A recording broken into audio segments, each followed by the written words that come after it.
You're listening the Virtual CISO podcast, providing the best insight on information security and security IT advice to business leaders everywhere.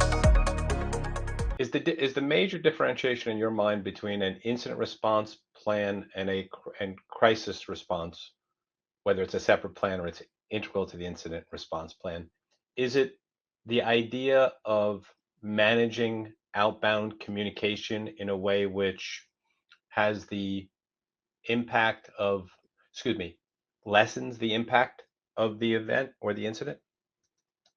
The playbook is probably very much the same. So I think that an organization would definitely be better off following an incident response playbook, much like a crisis situation playbook. And a lot of it is determining what the risk is, what the situation is, and then what the broader company communications are going to be, and then who's in charge of each of those streams. So whether it's customers, shareholders, employees, having sort of a specific playbook of, this person's in charge of this audience. Here's how we're going to communicate it.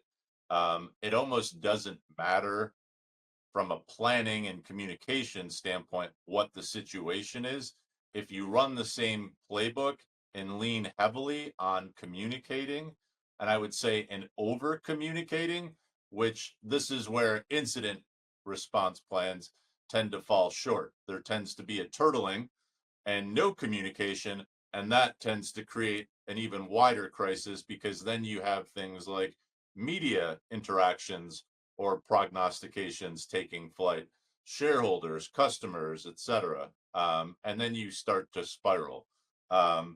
A colleague of mine gave a great example actually, and it puts a visual picture on it.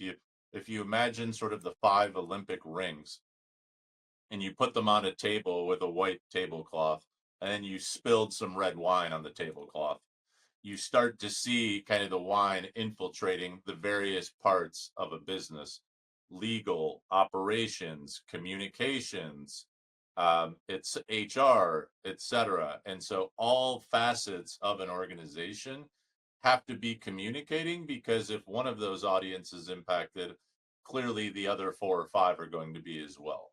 And I think that's really the key part of it, is ensure you are communicating, because in many cases you will be punished in many cases by the court of public opinion, your reputation and your brand down the road as well, without a plan of attack and without communicating.